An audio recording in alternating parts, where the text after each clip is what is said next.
New Zealand ವಿರುದ್ಧದ ಮೊದಲ ಏಕದಿನ ಸರಣಿಯನ್ನ ಭಾರತ ಗೆದ್ದಿದೆ. 3 ಪಂದ್ಯಗಳ ಸೀರೀಸ್ನಲ್ಲಿ ಲೀಡ್ ಕೂಡ ಸಾಧಿಸಿದೆ. ಇದೆಲ್ಲ ಓಕೆ. ಆದರೂ ಕೂಡ ಗೌತಮ್ ಗಂಭೀರ್ ಮತ್ತು ಮ್ಯಾನೇಜ್ಮೆಂಟ್ ವಿರುದ್ಧ ಅಭಿಮಾನಿಗಳು ಸಿಟ್ಟಾಗಿದ್ದಾರೆ. ಯಾಕಂದ್ರೆ ಕೆಎಲ್ ರಾಹುಲ್ ವಿಚಾರದಲ್ಲಿ ಪದೇ ಪದೇ ಮ್ಯೂಸಿಕಲ್ ಚೇರ್ ಆಡಿಸ್ತಾ ಇರೋದು ಅವರ ಆಕ್ರೋಶಕ್ಕೆ ಕಾರಣವಾಗಿದೆ. ಹಾಗಾದ್ರೆ ಕ್ರಿಕೆಟ್ನಲ್ಲಿ ಫುಟ್ಬಾಲ್ ಆದ್ರ ರಾಹುಲ್ ಸ್ಲಾಟ್ ಬದಲಾವಣೆ ಅವರ ಕೆರಿಯರ್ಗೆ ಹೇಗೆ ಎಫೆಕ್ಟ್ ಆಗುತ್ತೆ? ನಿವೃತ್ತಿ ತಗೊಳ್ಳಿ ಅಂತಿರೋದು ಯಾಕೆ ಅಭಿಮಾನಿಗಳು? ಗಂಭೀರ್ ಅಜೆಂಡಾ ಏನು? ಈ ಬಗೆಗಿನ ಒಂದಷ್ಟು ಮಾಹಿತಿಯನ್ನ ಈ ವಿಡಿಯೋದಲ್ಲಿ ನೀಡ್ತೇನೆ. ನಾನು ಶಾಂತ. ನೀವು ಸುದ್ದಿಯಾನದ ಸಬ್ಸ್ಕ್ರೈಬರ್ ಆಗೋದಕ್ಕೆ ಮರಿಬೇಡಿ. ಭಾನುವಾರದ ಮ್ಯಾಚ್ ಅಲ್ಲಿ ಭಾರತದ ಟಾಪ್ ಆರ್ಡರ್ ಬ್ಯಾಟಿಂಗ್ ಪರ್ಫಾರ್ಮೆನ್ಸ್ ನೋಡಿದಾಗ ಭಾರತ ಒನ್ ಸೈಡೆಡ್ ಆಗಿ ಪಂದ್ಯವನ್ನ ಗೆಲ್ಲುತ್ತೆ ಅನ್ನೋದೇ ಎಲ್ಲರ ಲೆಕ್ಕಾಚಾರ ಆಗಿತ್ತು. ರೋಹಿತ್ ಶರ್ಮಾ ಬೇಗ ಔಟ್ ಆದ್ರೂ ಕೂಡ ಕಿಂಗ್ ವಿರಾಟ್ ಕೊಹ್ಲಿ ಹಾಗೆ ಶುಭ್ಮನ್ ಗಿಲ್ ಪಾರ್ಟ್ನರ್ಶಿಪ್ ನಲ್ಲಿ 100+ ರನ್ಸ್ ಬರುತ್ತೆ. ಹಾಗೆ ನೆಕ್ಸ್ಟ್ ವಿರಾಟ್ ಕೊಹ್ಲಿ ಮತ್ತು ಶ್ರೇಯಸ್ ಅಯ್ಯರ್ ಜೊತೆಗೂಡಿ 90+ ರನ್ಗಳನ್ನ ಕಲೆ ಹಾಕ್ತಾರೆ. ಆದ್ರೆ 93 ರನ್ ಗಳಿಸಿ ವಿರಾಟ್ ಕೊಹ್ಲಿ ಔಟ್ ಆಗ್ತಾ ಇದ್ದಂತೆ ಮಿಡಲ್ ಆರ್ಡರ್ ಬ್ಯಾಟಿಂಗ್ ನ ಲೆಕ್ಕಾಚಾರವೇ ಉಲ್ಟಾ ಪಲ್ಟಾ ಆಗುತ್ತೆ. ಜಸ್ಟ್ 8 ರನ್ಗಳ ಅಂತರದಲ್ಲೇ 3 ವಿಕೆಟ್ ಬಿದ್ದಿತ್ತು. ಸೊ ಇಂಥ ಟೈಮಲ್ಲಿ BCCI ಬಾಸ್ಗಳು ಮತ್ತೊಂದು ಶಾಕ್ ಕೊಡ್ತಾರೆ. ನ್ಯೂಜಿಲೆಂಡ್ ವಿರುದ್ಧದ ಮ್ಯಾಚ್ ಅಲ್ಲೂ ರಾಹುಲ್ ಮೇಲೆ ಪ್ರಯೋಗ. ಕಿವೀಸ್ ಪಡೆ ವಿರುದ್ಧ ಕ್ರೀಸ್ ಕಚ್ಚಿ ಆಡ್ತಾ ಇದ್ದಂತ ವಿರಾಟ್ ಕೊಹ್ಲಿ ಅವರೇ ಮ್ಯಾಚ್ ಫಿನಿಶ್ ಮಾಡ್ತಾರೆ ಎನ್ನುವಂತೆ ಕಾಣ್ತಾ ಇದ್ರು.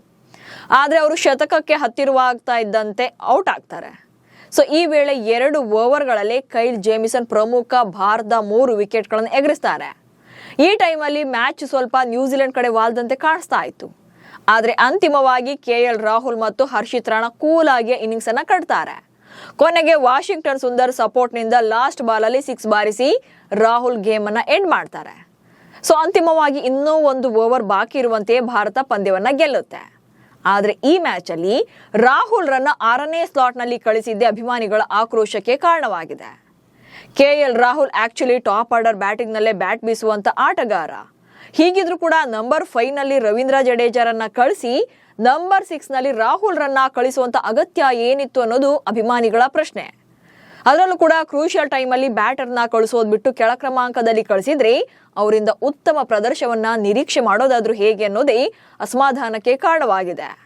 ಅದು ಅಲ್ಲದೆ ಪದೇ ಪದೇ ಸ್ಲಾಟ್ ಅನ್ನ ವೇರಿಯೇಷನ್ ಮಾಡೋದ್ರಿಂದ ಅವರ ಪರ್ಫಾರ್ಮೆನ್ಸ್ ಮೇಲೂ ಕೂಡ ಹೊಡೆತ ಬೀಳುತ್ತೆ ಅನ್ನೋದು ಕ್ರಿಕೆಟ್ ಎಕ್ಸ್ಪರ್ಟ್ಸ್ ಗಳ ವಾದ ಕೂಡ. ಸೊ ಕ್ರಿಕೆಟ್ ನಲ್ಲಿ ರಾಹುಲ್ ರನ್ನ ಫುಟ್ಬಾಲ್ ಮಾಡ್ತಿದ್ದಾರಾ? ಸ್ಲಾಟ್ ಬದಲಾವಣೆಯ ಎಫೆಕ್ಟ್ ಏನೆಲ್ಲ ಅನ್ನೋದನ್ನ ಒಂದೊಂದಾಗಿ ನೋಡ್ತಾ ಹೋಗೋಣ. ಮೊದಲನೇದಾಗಿ ಸೌತ್ ಆಫ್ರಿಕಾ ಸೀರೀಸ್ ನಲ್ಲಿ ಬ್ಯಾಕ್ ಟು ಬ್ಯಾಕ್ ಅರ್ಧ ಶತಕ ಬಾರಿಸಿದ್ರು ಕೆಎಲ್ ರಾಹುಲ್. ಎಸ್, ಏಕದಿನ ಮಾದರಿಯಲ್ಲಿ ನಂಬರ್ 3 ನಲ್ಲಿ ವಿರಾಟ್ ಕೊಹ್ಲಿ ಹೇಗೋ ಹಾಗೆ ಮಿಡಲ್ ಆರ್ಡರ್ ನಲ್ಲಿ ಕೆಎಲ್ ರಾಹುಲ್ ಕೂಡ ಫಿನಿಶರ್ ಆಗಿ ಅದ್ಭುತವಾಗಿ ಕಾಣಿಸ್ತಾ ಇದ್ದಾರೆ. ಮ್ಯಾಚ್ ವಿನ್ನಿಂಗ್ ಪರ್ಫಾರ್ಮೆನ್ಸ್ ಗಳನ್ನ ಕೊಡ್ತಾ ಇದ್ದಾರೆ. ಅದರಲ್ಲೂ ಕೂಡ ಸೌತ್ ಆಫ್ರಿಕಾ ವಿರುದ್ಧದಲ್ಲಿ ಆಸ್ ಎ ಕ್ಯಾಪ್ಟನ್ ಹಾಗೆ ಆಸ್ ಎ ಪ್ಲೇಯರ್ ಆಗಿ ಒಳ್ಳೆ ಪ್ರದರ್ಶನ ನೀಡಿದ್ರು. ಕ್ಯಾಪ್ಟನ್ ಆಗಿ ಸರಣಿಯನ್ನ ಗೆಲ್ಲಿಸಿಕೊಡೋದ್ರ ಜೊತೆಗೆ ಮೊದಲ 2 ಪಂದ್ಯಗಳಲ್ಲಿ ಬ್ಯಾಕ್ ಟು ಬ್ಯಾಕ್ ಅರ್ಧ ಶತಕ ಬಾರಿಸಿದ್ರು.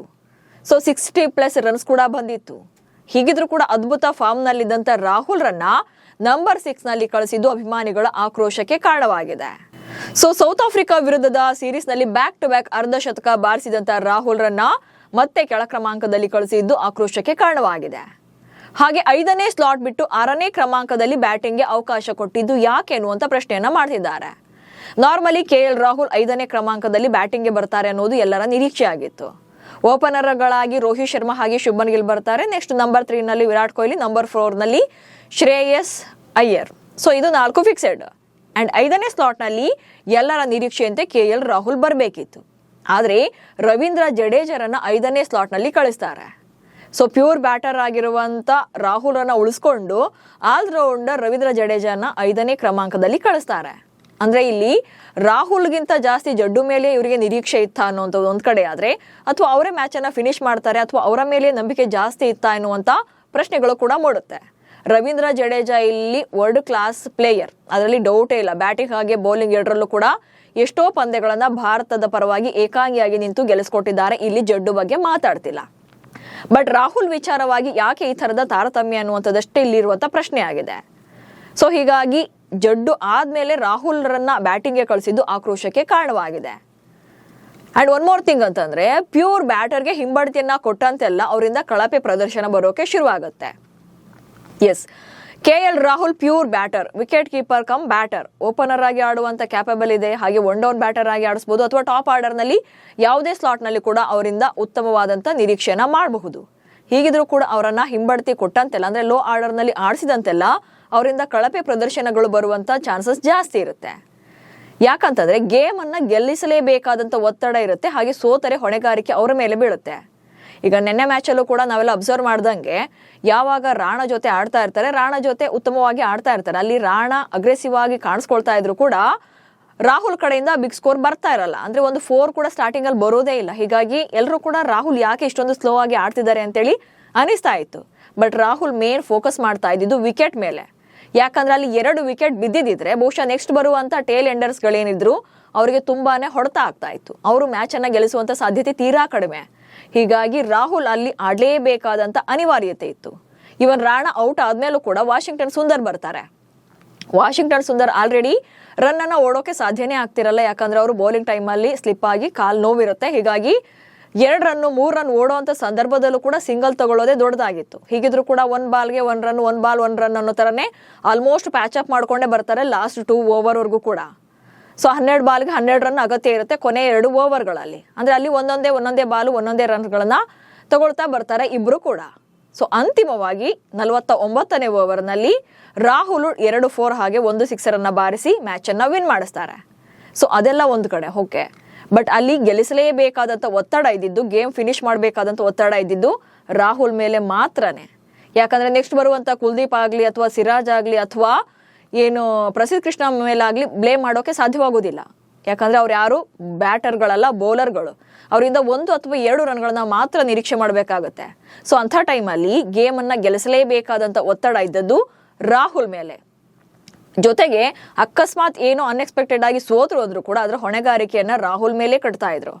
ಸೊ ನೀವು ಕೂಡ ಅಬ್ಸರ್ವ್ ಮಾಡಿರ್ತೀರಿ 2023ರ ಈ ಏಕದಿನ ವಿಶ್ವಕಪ್ ಫೈನಲ್ ನಲ್ಲಿ ಭಾರತದ ಸೋಲಿಗೆ ಈಗಲೂ ಕೂಡ ರಾಹುಲ್ ಅವರೇ ಕಾರಣ ಅಂತೇಳಿ ಕೆಲವರೆಲ್ಲ ವಾದ ಮಾಡ್ತಾರೆ. ಯಾಕಂದ್ರೆ ಅವತ್ತು ರಾಹುಲ್ ಕಡಿಮೆ ಸ್ಕೋರ್ಗಳನ್ನ ಮಾಡ್ತಾರೆ, ಹೆಚ್ಚು ಬಾಲ್ ತಿಂತಾರೆ ಅನ್ನೋದು. ಆದ್ರೆ ಅವತ್ತಿನ ಮ್ಯಾಚ್ ಅಲ್ಲಿ ಪರಿಸ್ಥಿತಿ ಹಾಗಿತ್ತು. ಟಾಪ್ ಆರ್ಡರ್ ಬ್ಯಾಟಿಂಗ್ ಕೈ ಕೊಟ್ಟಾಗ ರಾಹುಲ್ ವಿಕೆಟ್ ಅನ್ನು ಉಳಿಸ್ಕೊಳ್ಬೇಕಾದಂತ ಒತ್ತಡ ಇತ್ತು. ಸೊ ಹೀಗಾಗಿ ಸೋತ್ರೆ ಹೊಣೆಗಾರಿಕೆಯನ್ನು ಹೊರುವಂತ ಅಗತ್ಯ ಕೂಡ ಸಂದರ್ಭ ಕೂಡ ಸೃಷ್ಟಿಯಾಗತ್ತೆ. ಅಂಡ್ ನೆಕ್ಸ್ಟ್ ಟೇಲ್ ಎಂಡರ್ಸ್ ಜೊತೆ ಕ್ರೀಸ್ ಕಚ್ಚಿ ನಿಂತು ಆಡ್ಬೇಕಾಗತ್ತೆ. ಎಸ್, ಏನಂತಂದ್ರೆ KL ರಾಹುಲ್ ಅವರ 6ನೇ ಕ್ರಮಾಂಕದಲ್ಲಿ ಬಂದ್ರೆ ಈಗ 7, 8, 9 ಹಿಂಗ್ ಬರೋರು ಟೇಲ್ ಎಂಡರ್ಸ್ ಆಗಿರ್ತಾರೆ. ಅಂದ್ರೆ ಬಾಲಂಗೋಚಿಗಳು. ಅವರು ಬ್ಯಾಟಿಂಗ್ ನಲ್ಲಿ ಅಷ್ಟು ಕಾನ್ಫಿಡೆಂಟ್ ಆಗಿ ಇರಲ್ಲ. ಸೊ ಅವರ ವಿಕೆಟ್ ಯಾವಾಗ ಬೇಕಾದ್ರೂ ಬೀಳ್ಬೋದು. ಇಂಥ ಟೈಮಲ್ಲಿ ಟೇಲ್ ಎಂಡರ್ಸ್ ಜೊತೆಗೆ ಕ್ರೀಸ್ ಕಚ್ಚಿ ನಿಲ್ಬೇಕಾಗತ್ತೆ. ಅವ್ರಿಗಿಂತ ಜಾಸ್ತಿ ಇವರು ಸ್ಟ್ರೈಕ್ ಅನ್ನ ಉಳಿಸ್ಕೊಳ್ಬೇಕಾಗತ್ತೆ. ಜೊತೆಗೆ ಮ್ಯಾಚ್ ಅನ್ನ ಗೆಲ್ಲಿಸಬೇಕಾದಂತ ಒತ್ತಡ ಅವರ ಮೇಲೆ ಇರುತ್ತೆ. ಸೊ ಇದೇ ಕಾರಣಕ್ಕೆ ರಾಹುಲ್ ರನ್ನ ಪದೇ ಲೋವರ್ ಆರ್ಡರ್ ನಲ್ಲಿ ಆಡಿಸ್ತಾ ಇರೋದಕ್ಕೆ ಅಭಿಮಾನಿಗಳು ಸಿಟ್ಟಾಗಿದ್ದಾರೆ. ಅಂಡ್ ಭಾನುವಾರದ ಮ್ಯಾಚ್ ಅಲ್ಲಿ ನಂಬರ್ 6 ನಲ್ಲಿ ಆಡಿಸಿರೋದ್ರ ಬಗ್ಗೆ ಇರ್ಫಾನ್ ಪಠಾಣ್ ಕೂಡ ಮಾತನಾಡಿದ್ದಾರೆ. 34ನೇ ಓವರ್ ಬಳಿಕ ಬಾಲ್ ಅಷ್ಟು ಸ್ವಿಂಗ್ ಆಗೋದಿಲ್ಲ, ಹಾಗೆ ಸ್ಲೋ ಆಗುತ್ತೆ. ಸೊ ಇಂಥ ಟೈಮಲ್ಲಿ ಬ್ಯಾಟರ್ನ ಚೇಂಜ್ ಮಾಡಿರಬಹುದು ಅಂತಿದ್ದಾರೆ. ಒಟ್ನಲ್ಲಿ ಟೀಮ್ ಇಂಡಿಯಾದಲ್ಲಿ ರಾಹುಲ್ ವಿಚಾರದಲ್ಲಿ ಎಕ್ಸ್ಪೆರಿಮೆಂಟ್ ನಡೀತಾನೆ ಇರುತ್ತೆ. ತಂಡ ಗೆಲ್ಲಲಿ ಅಂತ ಈ ರೀತಿಯ ಟೆಕ್ನಿಕ್ಗಳನ್ನ ಬಳಸ್ತಾ ಇರ್ಬೋದು. ಆದ್ರೆ ಇದು ಎಲ್ಲಾ ಟೈಮಲ್ಲೂ ವರ್ಕ್ ಆಗಲ್ಲ. ಜೊತೆಗೆ ರಾಹುಲ್ ಕರಿಯರ್ಗೂ ಕೂಡ ಎಫೆಕ್ಟ್ ಆಗಬಹುದು. ಹೀಗಾಗಿ ರಾಹುಲ್ ಈಗ ಎಲ್ಲಿ ಆಡಿಸ್ತಾರೆ ಅನ್ನೋದಕ್ಕಿಂತ ಪ್ಲೇಯಿಂಗ್ 11 ನಲ್ಲಿ ಆಡಿದ್ರೆ ಸಾಕು ಅಂತಿದ್ದಾರೆ. ನಂಬರ್ 6 ನಲ್ಲಿ ಬ್ಯಾಟಿಂಗ್ ಮಾಡೋದಾದ್ರೆ ನಿವೃತ್ತಿ ತಗೊಂಡ್ ಬಿಡ್ಲಿ ಅಂತ ಕೆಲ ಅಭಿಮಾನಿಗಳು ಅಸಮಾಧಾನವನ್ನು ವ್ಯಕ್ತಪಡಿಸಿದ್ದಾರೆ. ರಾಹುಲ್ ಸ್ಲಾಟ್ ಅವರ ಬದಲಾವಣೆ ಬಗ್ಗೆ ಸಾಕಷ್ಟು ಭಿನ್ನಾಭಿಪ್ರಾಯಗಳು ಕೇಳಿ ಬರ್ತಾ ಇವೆ. ಬಟ್ ರಾಹುಲ್ ಮಾತ್ರ ಮಿಸ್ಟರ್ ಪರ್ಫೆಕ್ಟ್ ಬ್ಯಾಟರ್ ಅನ್ನೋದನ್ನ ಪದೇ ಪ್ರೂವ್ ಮಾಡ್ಕೊಳ್ತಿದ್ದಾರೆ. ಯಾಕಂದ್ರೆ ಅವರು ಓಪನರ್ ಆಗಿ, ಒನ್ ಡೌನ್ ಆಗಿ ಅಥವಾ ಆಲ್ರೌಂಡರ್ ಆಗಿ ಅಥವಾ ಮಿಡಲ್ ಆರ್ಡರ್ ನಲ್ಲಿ ಫಿನಿಷರ್ ಆಗಿ, ಸೊ ಎಲ್ಲಾ ಕ್ರಮಾಂಕದಲ್ಲೂ ಕೂಡ ನಂಬರ್ 8 ವರೆಗೂ ಕೂಡ ಬ್ಯಾಟ್ ಬೀಸಿ ತಮ್ಮನ್ನ ತಾವು ಪ್ರೂವ್ ಮಾಡ್ಕೊಳ್ತಿದ್ದಾರೆ. ಸೊ ಬ್ಯಾಟಿಂಗ್ ಅಂತ ಬಂದಾಗ ರಾಹುಲ್ ಮಿಸ್ಟರ್ ಪರ್ಫೆಕ್ಟ್ ಅದ್ರಲ್ಲಿ ಡೌಟೇ ಇಲ್ಲ. ಬಟ್ ಅವರ ಸ್ಲಾಟ್ ವಿಚಾರವಾಗಿ ಮಾತ್ರ ಅಸಮಾಧಾನ ಇರೋದು. ಸೊ ನಿಮ್ಮ ಪ್ರಕಾರ ರಾಹುಲ್ ಅವರ ಸ್ಲಾಟ್ ಬದಲಾವಣೆ ಬಗ್ಗೆ ನಿಮ್ಮ ಒಪಿನಿಯನ್ ಏನು ಅನ್ನೋದನ್ನ ಕಮೆಂಟ್ಸ್ ಮೂಲಕ ತಿಳಿಸಿ. ಹಾಗೆ ಸುದ್ದಿಯನ್ನು ಫಾಲೋ ಮಾಡಿ. ನಮಸ್ಕಾರ.